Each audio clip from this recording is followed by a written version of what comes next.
yang berkaitan dengan agama. Dalam riwayat lain tidak meriwayatkan, tapi menghafal hadis. Siapa yang hafal hadis, ya, hafal hadis 40 hadis tadi yang berkaitan dengan agama, maka nanti dia kelak berhak mendapat syafaatnya Rasulullah SAW. Mendapatkan syafaatnya Rasulullah. Makanya kitab yang termasuk yang terkenal, kitab hadis, tiga dasar adalah kitab Arba'in Nawawiyah. Kitab Arba'in Nawawiyah itu adalah karyanya Imam An-Nawawi yang jumlah hadisnya 40. Karena nak dapatkan fadilah itu. Ada janji khusus dari Nabi meriwayatkan dan menghafal 40 hadis, nanti dijamin dapat syafaat di hari kiamat. Nah, begitu juga dengan Syekh Abdul Majid ini, beliau memaparkan di sini, menukilkan 40 hadis supaya beliau mudah-mudahan aku termasuk dengan sabda Nabi. Di samping itu, kalau Syekh Abdul Majid ini Bapak Ibu, beliau memaparkan hadis, kemudian nanti ada hikayah-hikayah, cerita-cerita yang sesuai dengan hadis yang disampaikan. Walau kata beliau, bima kawan alaihi sair minan niyat. Di antara yang paling terpenting, ya, di antara yang paling terpenting dari sabda Nabi itu, yang paling utama, yang paling dianggap adalah urusan niat. Urusan niat. Walidzalika, oleh karena itulah qala alaihi salatu wassalam, Nabi sallallahu alaihi wasallam bersabda, innamal a'malu binniyat. Jadi sekian banyak sabda Nabi tentang berbagai macam urusan agama, itu kuncinya yang paling nomor satunya itu adalah urusan niat. Urusan niat. Makanya hadis niat ini Bapak Ibu itu hampir merata di kitab-kitab besar itu diurutkan nomor satu. Nomor satu hadis tentang niat. Karena setelah diteliti rahasia-rahasia sabda Nabi itu, titik utamanya itu adalah itu yang paling terpenting adalah urusan niat. Urusan niat. Nabi bersabda, innamal a'malu binniyat, sebab seluruh amalan itu bergantung dengan niat. Sahnya satu amalan tergantung pada niat. Wa innama likulli imri'in ma nawa, dan seseorang itu hanya mendapatkan sesuai apa yang diniatkan dia. Bahwa kana hijratuhu ila Allah wa rasulih, wa hijratuhu ila Allah wa rasulih. Siapa yang hijrah dia karena Allah dan karena Rasulullah, maka dia mendapatkan di sisi Allah hijrahnya karena Allah dan karena Rasulullah. Tetapi wa kana hijratuhu ila dunya yusibuha wa imra'atin yamlikuha, wa hijratuhu ila ma hajara ilaihi. Sedangkan orang yang hijrah bukan karena Allah, bukan karena Rasul, maka hijrahnya sesuai dia. Kalau hijrah dia untuk mendapatkan dunia, dia dapat dunia. Kalau hijrah dia untuk meninggal seorang wanita, maka dia hanya sebatas mendapatkan apa yang diinginkan. Dan itu pun belum tentu dia dapatkan. Itu pun belum tentu diberikan sesuai dengan apa yang diinginkan dia. Artinya dia pahalanya tidak dapat. Urusan cita-cita dia itu masih tanda-tanya, belum tentu sesuai dengan apa yang diinginkan dia. Qauluhu sabda Nabi sallallahu alaihi wasallam yang berbunyi, wa innama likulli imri'in ma nawa. Seseorang itu hanya mendapatkan sesuai apa yang diniatkan. Maksudnya adalah ai jazahu, balasannya. Seseorang akan mendapatkan sesuai dengan balasan amalnya, sesuai dengan niatnya. In khairan fa khairun wa in syarran fa syarrun. Jika niatnya baik, maka dia dapat balasan baik. Wa in syarran, jika niatnya buruk, maka dia dapat buruk. Akhirnya kata beliau, faniyatul fardi khairun min amali. Niatnya seseorang itu lebih baik daripada amalannya. Mungkin kita ada asing lagi dengan istilah ini, niatul mukmin atau niatul mar'i khairun min amali. Niat seseorang itu lebih baik daripada amalan seseorang tersebut. Kenapa bisa demikian? Banyak di antara alasannya. Alasan pertama, Satu, niat itu amalan hati loh. Niat itu amalan hati. Dan amalan hati tidak ada yang tahu kecuali Allah. Sedangkan amal itu amalan anggota zahir. Kalau amalan hati itu jelas lebih ikhlas daripada amalan zahir. Karena amalan hati itu nampak. Niat itu amalan hati, maka jelas lebih ikhlas. Kalau amalan zahir itu belum tentu dia 100% ikhlas. Tapi kalau niat itu kan amalan hati. Kalau amalan hati jelas ikhlas, karena yang tahu cuma Allah. Ini yang pertama. Alasan yang kedua berikutnya adalah bahwasanya satu amalan jika tanpa niat tidak dianggap dan dihitung oleh Allah. Orang beramal tapi tidak ada niat, maka tidak dinilai sama sekali oleh Allah. Sembahyang ada sembahyang ada niat tidak dinilai pahala oleh Allah, kosong gitu aja. Untuk prakteknya basuh muka, basuh tangan, basuh rambut, basuh kaki, tapi tidak ada niat, maka tidak dihitung amal oleh Allah. Tidak dihitung amal. Tetapi niat kebaikan walau belum terwujud tetap dihitung pahala oleh Allah. Nah, itu jadi bandingannya. Kalau amal tanpa niat itu tidak berpahala. Tapi kalau niat walaupun tidak diamalkan, niat baik tapi tentunya itu dihitung pahala oleh Allah. Karena ada hadisnya. Hadisnya Nabi bersabda, "Man hamma bi hasanatin falam ya'malha kutibat lahu hasanatan." Siapa yang berniat melakukan kebaikan, maka dicatat satu pahala dari Allah. Jika dia belum mampu mengerjakan. Wa in amilaha, kalau dia mampu mengerjakan niat dia itu, maka ditulis 10 pahala oleh Allah. Nah itu. Jadi bandingkan dahsyatnya di situ di antaranya. Kalau amal tidak berniat, tidak dihitung pahala oleh Allah. Tapi kalau niat belum beramal pun dia sudah dihitung pahala oleh Allah Subhanahu wa taala. Bahkan Nabi bin Rahmat Allah Subhanahu wa taala, Imam Hasan Al-Basri mengatakan, "Inna ma khuliqa ahlul jannah fil jannah wa ahlun nar bin nar bin niyyah." Kita nanti di akhirat ada yang ditakdirkan masuk surga, ada yang ditakdirkan masuk neraka. Orang-orang yang kekal di surga dengan orang-orang yang kekal di neraka itu sebabnya satu, niat. Bagaimana bisa? Ya, karena Bapak Ibu, kalau dibandingkan, itu kan orang di dunia di surga nanti kekal itu, akhirat juga kekal di neraka. Kalau dibandingkan dengan amalan kita yang sebentar, itu tidak layak mendapatkan balasan kekal, itu tidak layak. Kita hidup paling lama 70-80 tahun, tetapi kenapa balasannya bisa kekal? Berarti kekekalan di surga itu bukan balasan dari amal kita. Kita tidak imbang. Amalan kita terbatas cuma 80 tahun. Masa balasannya selama-lamanya? Jadi yang menjadikan balasannya itu kok bisa kekal itu di mana? Ternyata kata Imam Hasan Al-Basri di niatnya. Bagaimana logikanya? Seperti ini. Logikanya kata beliau, bahwasanya ada ungkapan para ulama sufi mengatakan, "Inna dukhulal jannah bi thalathati asya wa dukhulan nar bi thalathati asya." Sesungguhnya masuk surga itu sebab 3.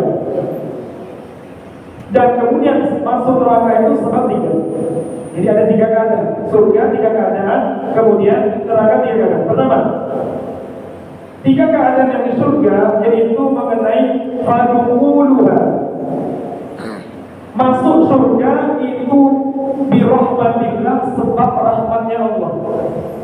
Masuk surga itu sebab rahmatnya Allah, bukan kena amal, bukan kena amal. Ini ada dulu pernah dapat laporan katanya banyak siang. Itu salah, masa masuk surga bukan kena amal, kena rahmat Allah. Saya pastikan berarti tidak baca hadis Nabi.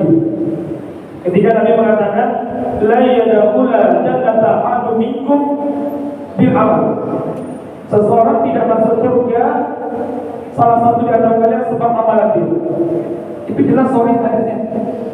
Maka ditanya, terus masuk surga sebab apa? Sebab rahmat Allah.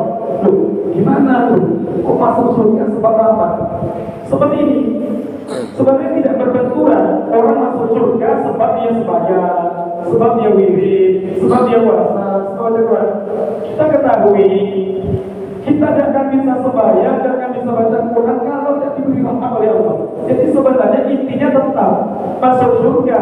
Kena baca Quran, kena sholat sembahyang, baca Quran itu pun rahmat Allah. Kalau tidak rahmat Allah, kok bisa sembahyang? Dekat di rumahnya kalau nanti dirahmati oleh Allah. Kita ini bisa duduk di masjid itu kan karena kita dirahmati oleh Allah.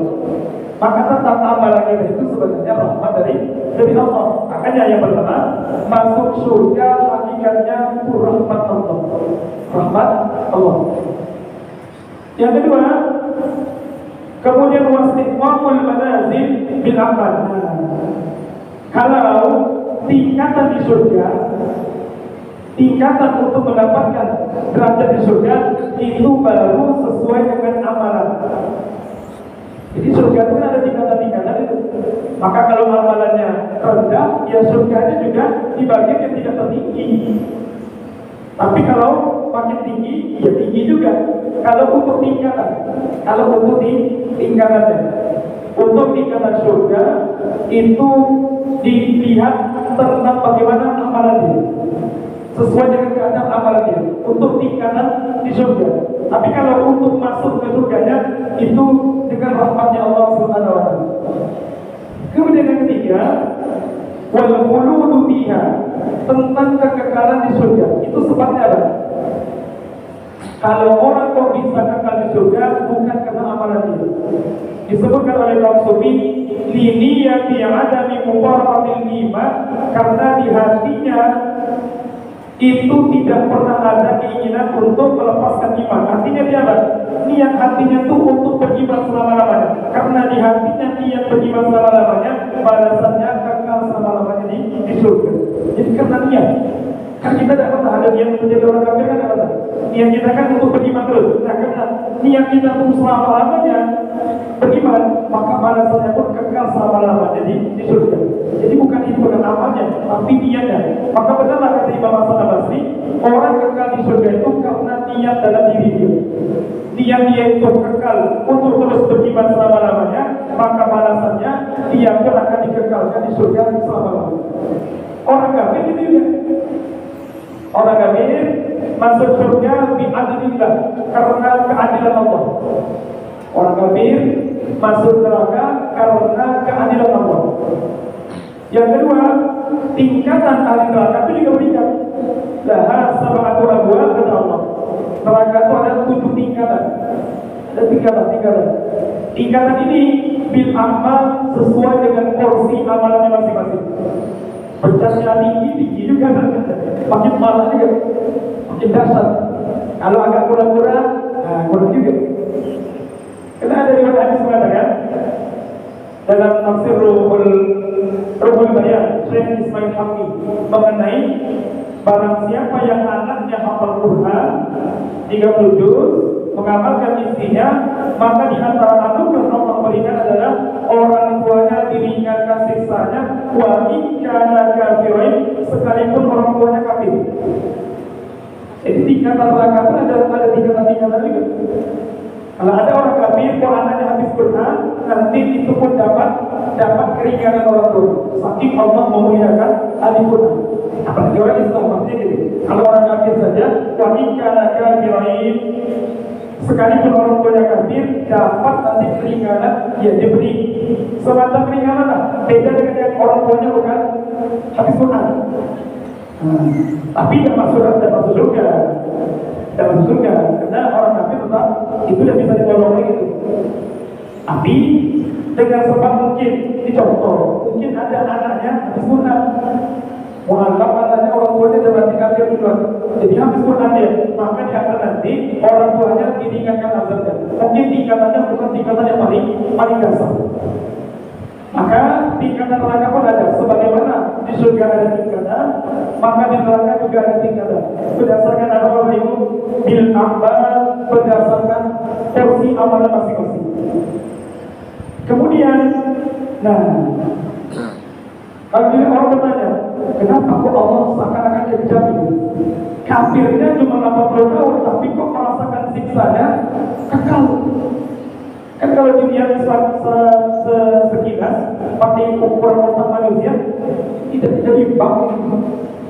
Masa kok kafirnya cuma 80 tahun, kemudian siksanya kekal selama-lamanya? Ini gimana logikanya? Itulah lagi kembali ke niat. Kenapa orang kafir itu kekal di neraka? Karena sesuai niat di hatinya, dia berniat untuk terus kafir selama-lamanya. Karena dia tidak pernah berniat untuk tinggalkan kekafiran. Maka sebab itulah, sebab niat dia untuk terus kafir sampai mati dia terus kafir, maka kekekalan niat dia itu menjadikan juga kekal di neraka.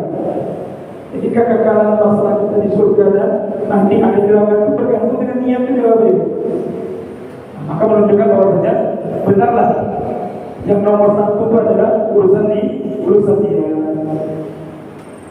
Wa ikhlasun niyah lam yadhar al-'amali wa qabla tubalana min ba'dihi. Urusan keikhlasan niat ini terus disyariatkan sejak zaman Nabi Adam, Nabi Nuh sampai dengan kita. Mengikhlaskan dia. Faya bagi maka sebatasnya iman arada bina syai'in min at-ta'at. Sudah sebatasnya bagi siapapun yang ingin melakukan ketaatan, ayyastaghfira niyah, supaya menghadirkan niat di hatinya. Faya bihi wajh Allah, kemudian dia berniat dengan ketaatan itu untuk mencari ridhonya Allah Subhanahu wa taala. Faniyatu karena niat itu rasul amali kulliha merupakan modal utama seluruh amal. Wahiyal asas, dia itu diumpamakan seperti fondasi. Wa alal asas qawaidul bunyan, dari fondasi itulah muncul tiang-tiang bangunan. Jadi kalau diumpamakan yang itu seperti fondasi dalam suatu bangunan. Masjid Al-Huda akan terbangun tiang-tiangnya kalau tidak ada fondasinya. Nah, tiang itu seperti fondasi. Sisanya tuh amalan-amalan itu, tiang-tiangnya itu adalah amalan-amalan yang dihasilkan dari tiang. Walaupun ada tiang, tidak ada fondasi, roboh, tidak dianggap. Jadi kuncinya niat. Banyak amalan dia, niatnya tidak ada, atau niatnya salah, Banyak tiangnya sudah disiapkan, ya. Karena amalan-amalan itu dianggap kawan itu tiang. Sedang fondasinya adalah niat yang benar karena Allah. Maka walaupun tiangnya sudah dipersiapkan banyak, tapi ternyata fondasinya rusak atau tidak ada fondasi, tiang-tiang yang banyak tidak ada gunanya, jangan terjadi suatu bangunan yang dikehendaki. Nah, walaupun itu juga, mungkin fondasinya kecil, tiangnya kecil, tapi fondasinya bagus. Walaupun kecil tetap jadi bangunan. Walaupun fondasinya tiangnya kecil, ya, bangunannya kecil, tapi fondasinya bagus. Artinya, walaupun sedikit amalan dia, tapi niatnya benar dan lurus, maka pasti diterima oleh Allah. Tapi walaupun tiangnya sudah disediakan banyak material segala macam, tapi fondasinya tidak ada atau fondasinya rusak, roboh, tidak dianggap, tidak berdiri sama. Itu perumpamaan niat dengan seluruh amalan kita ini. Maka untuk itu Imam Junaid al-Tabrani mengatakan, man fataha ala nafsihi baba hasanatin fatahallahu lahu sab'ina baban min at-taufiq. Siapa yang membuka dalam dirinya berniat untuk melakukan kebaikan, membuka satu pintu niat untuk melakukan kebaikan, Allah akan membukakan 70 pintu taufiknya untuk membantu hamba-Nya merealisasikan perbuatan baik itu. Jadi kalau ada orang di hatinya niat baik, niat untuk melakukan kebaikan, Allah memberi peluang untuk dia 70 pintu jalan untuk mewujudkan niat ini. Maka hadirkan terus niat baik, nanti Allah akan menolong dia. 70 pintu taufik itu apa? Taufik itu kita ulangi, taufik itu bimbingan. Kalau hidayah itu petunjuk. Kita sedang dengar bersyukur atas hidayah dan taufik dari Allah. Ada sedikit berbeda. Kalau hidayah itu hanya petunjuk gitu. Kalau taufik itu dibimbing. Ada orang datang dari luar terkenal dengan daerah pembinaan. Pak, mau tanya, ya, tanya apa? Saya tidak tahu di daerah pembinaan ini. Saya mau ke Lapangan Gajah Mada. Maka kita sebagai orang pertama tahu, kita hanya mengatakan, oh iya, Lapangan Gajah Mada lurus saja nanti sampai bundaran belok kiri. Belok kiri. Itu baru dapat hidayah orang itu, baru dapat petunjuk. Sudah ada koordinasi arahnya, sudah tahu, tapi dia belum pasti bisa sampai tujuan. Kita kan beloknya banyak. Tapi kalau taufik lebih daripada itu. Kalau taufik lebih daripada itu. Pak, ada Lapangan Gajah Mada. Oh, mau ke Lapangan Gajah Mada. Tempatnya di sana. Di terus lurus bundaran belok ini. Sini saya bonceng, saya antar. Nah, ini kita kan sesat lagi. Karena dia dibimbing langsung, dituntun, ditolong oleh yang tunjukkan. Nah, itu namanya taufik. Makanya kita berdoa dalam surah Al-Fatihah, ihdinas siratal mustaqim, itu adalah kata Syekh Al-Baqi ini minta hidayah taufik wal mamunah. Hidayah untuk dibimbing dan ditolong untuk bisa melakukan kebaikan di jalan yang lurus. Bukan hanya ditunjuk, hidayah itu tingkatan-tingkatannya. Kalau sudah dapat taufik, sudah, itu sudah pasti selamat dulu. Maka kalau kita ada niat kebaikan, nanti Allah beri taufik, 70 pintu taufik akan dibuka begitu. Artinya, orang kalau sudah ada niat kebaikan, insya Allah akan dipermudah oleh Allah untuk mewujudkan. Tapi saya sudah niat, sudah terwujud, berarti niatnya yang kurang, belum yang itu niat apa itu? Bukan niat yang betul. Kalau niat betul, Allah akan berikan jalan untuk mewujudkan itu. Sama, ketika ada orang yang berhutang, orang punya hutang, di hatinya betul-betul ada niat untuk bayar, nanti Allah bantu untuk berlunasi. Saya sudah niat hutang untuk bayar hutang tapi tidak lunas. Yakin dia tidak benar, betul-betul niat. Tapi kalau betul-betul ada niat dia untuk bayar, Allah tolong dia untuk berlunasi. Dia sesuai niat. Inna matatiku selama lama niat. Kata baginda Nabi, pertolongan Allah itu akan datang seukuran kekuatan niat seseorang. Lemah niatnya lemah, ini akan pertolongannya. Makin kuat niatnya, maka begitu juga akan dapat pertolongan bantuan dari Allah Subhanahu wa taala. Wa man fataha ala nafsihi baba masalatin. Siapa yang membuka dirinya pintu meminta-minta, pada Allah lahu sab'ina baba min al-faqri, maka Allah akan membuka 70 pintu kemiskinan. Ini terlarang orang yang minta-minta. Ketika dia mengulurkan tangan dengan kondisi tidak uzur yang dibenarkan syariat, pada sehat, mampu bekerja, ya, bukan orang yang tidak mampu sama sekali, sebenarnya mampu. Kok dia membuka pintu meminta-minta dalam dirinya, justru semakin dibukakan pintu kefakiran, 70 pintu kefakiran ditimpakan kepada dia. Makin sering dia minta, makin dimiskinkan oleh Allah. Tapi beda kalau memang tak mampu, memang betul-betul tidak berdaya, atau memang tidak ada kondisi memungkinkan untuk bekerja. Itulah yang kita. Ini orang yang asli sehat, cuma meminta. Justru bukan jadi kaya, malah Allah akan membukakan 70 pintu kefakiran. Wahikayah ada sebuah hikayah di bayani man nawa khairan wa man nawa syarran. Ini beliau Syekh Abdul Majid menyebutkan sebuah kisah tentang cerita orang yang punya niat baik dan orang punya niat buruk. Dia diceritakan anak Khoin, diceritakan dulu ada dua bersaudara, ada annahu kana ahaduhuma ubadan wal akharu musliman ala nafsihi. Kata beliau, dua saudara ini, adik-beradik ini beda jalur. Abangnya atau saudaranya yang satunya ahli ibadah, yang satunya ahli maksiat. Dan kemudian dia satu tempat, satu rumah. Bedanya yang saudara yang satu, yang adiknya lah, abangnya itu berada di atas ibadah, mengurus diri, pokoknya fokus ibadah. Sedangkan adiknya di bawah itu sibuk maksiat, minum, koma, berjudi dan segala macam. Wa kana al-'abid yatamanna yara iblis fadhara lahu iblis. Nah ternyata si abang ini atau si adik lah, pokoknya saudara si A. Saudaranya si A ini yang ahli ibadah itu punya keinginan nak tengok iblis. Ayat tamanna ya iblis. Dia bercita-cita nak tengok iblis.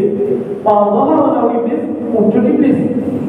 Karena dia punya keinginan nak jumpa iblis, muncul iblis. Merubah wujud diri bertemu dengan dia. Maka kemudian iblis berkata kepada si A yang ahli ibadah, wa asaba 'ala dhayyata umraka fi isri wa tahmil fa'adun nafsaka fi syahawatiha. Aduh, kata iblis, sia-sia kamu hidup terpuruk di atas ini, susah payah capek, di mana aja kerja. Coba sekali-kali dilepas nafsu dulu, turuti apa kemauan dia, lepaskan sedikit syahwat keinginan nafsu. Faqala Nabi maka ibadah si ayat mengatakan la'anni nazilu ila ardi wa uwarriku ala nafsi wa syurbi wal lazat wa ala dzalika atu. Oh ya, kayaknya cocok juga tadi. Kali-kali nanti saya turun ikut dengan adik saya, saudara saya di bawah itu. Nanti saya akan ikut dengan dia minum-minum, ya, minum khamar, berjudi, oke, menikmati, melampiaskan syahwat nafsu saya. Wabah dan aku, lepas itu aku apa? Jadi dia punya keinginan seperti itu, ditipu oleh syaitan. Sudah nanti maksiat, lepaskan syahwat yang tertahan selama ini. Kalau sudah lepas, nanti saya tobat. Saya seperti itu nanti. Wa amma aqul muslim fastayqadha min sakrihi fa wajada nafsahu fi manatin radiyatin wa huwa matruqun ala al-turab. Berbeda dengan nantinya di bawah. Yang nantinya yang muka maksiat tadi, ketika dia bangun dari ketidaksadaran dari bangkunya itu sudah tergeletak di tanah, di lantai. Oh, pokoknya kondisinya coba camping, tidak terurus. Ketika dia kondisi seperti itu, tiba-tiba muncul kesadaran. Apa tadi? Padahal lain umri bil ma'asi wa aqiyana ladzatu bi ta'at. Aduh, habis umur saya sudah. Maksiat ada di bawah ini. Saudara saya, abang saya itu enak dia berasa-rasa dengan taat. Pengen juga kayak dia rasanya. Pengen mentaati Allah. Kayaknya terlalu sudah sampai hidup ini dengan bergelimang dengan maksiat. Coba saya mau naik ke atas, nak seperti abang saya, nak taat, sibuk mentaati Allah. Akhirnya, Fadhal yang adanya di bawah, si adik yang tadi di bawah naik ke atas, panjat, pakai tangga, yang ada tangganya. Si adik naik ke atas tangga dan ikut bareng abangnya beribadah, kena menyesal selama dia habis umur bermaksiat, nak habiskan umur bersama abangnya taat, sedangkan wala sana aquhu ala niyatil maksiat. Sedangkan si abang itu turun ke bawah dan coba nyicipi maksiat dan ikut adik dia. Ternyata Bapak Ibu, fasaqatu ala akhihi fa waqa'a bainain. Ternyata si abang yang turun tangga tadi jatuh menimpa adiknya yang lain, dua-duanya mati. Yang satu naik dan ibadah ikut abangnya, yang satu tadi nak turun dan coba berniat untuk mencicipi maksiat. فبشر العابد على نية المعصية وبشر العاصي على نية التوبة والطاعة والأمر بيد الله. Akhirnya si abang yang ahli ibadah tadi dibangkitkan oleh Allah pada hari kiamat dalam keadaan memiliki niat maksiat, sedangkan si adik yang tadinya ahli maksiat berniat untuk taat dibangkitkan pada hari kiamat dalam keadaan memiliki niat untuk bertobat dan mentaati Allah. Di urusan niat ini sampai seperti ini. Wal-amru biyadillah, dan urusan mereka ini itu tergantung Allah. Tergantung Allah Subhanahu wa taala.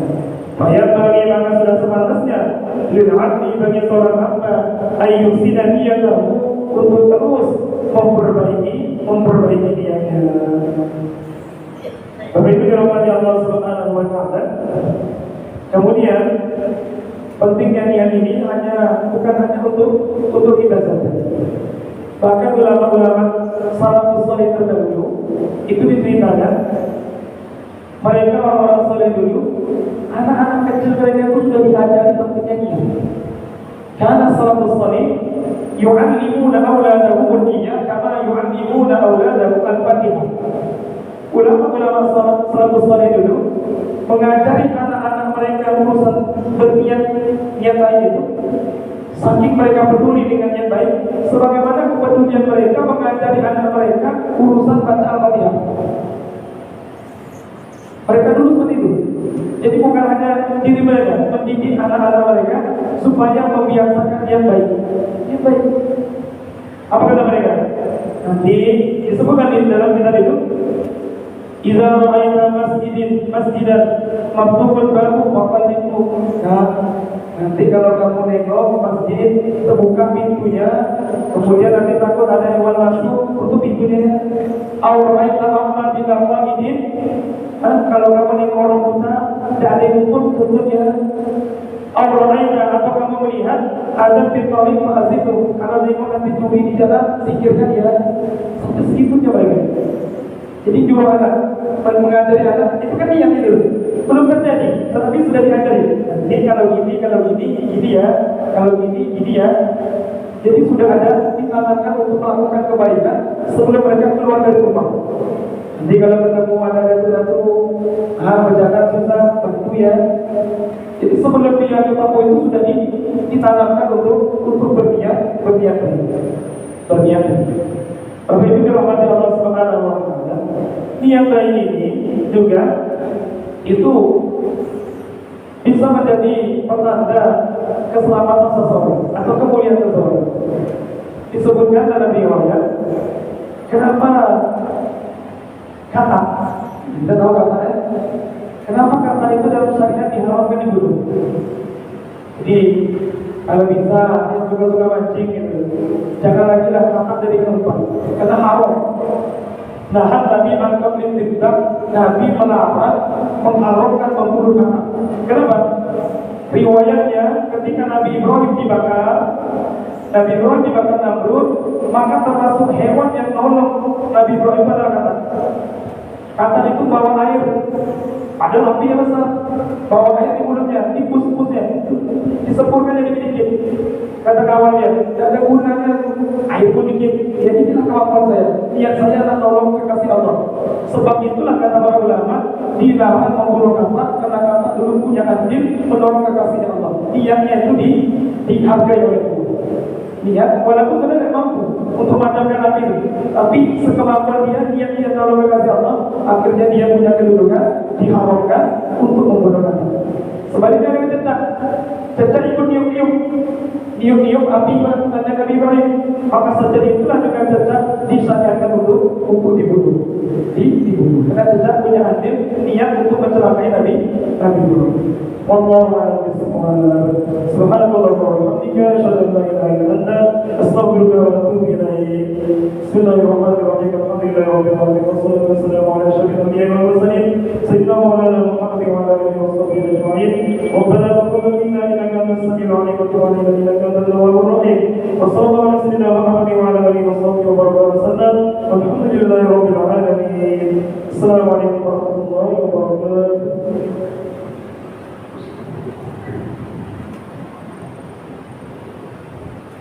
Allahu Akbar.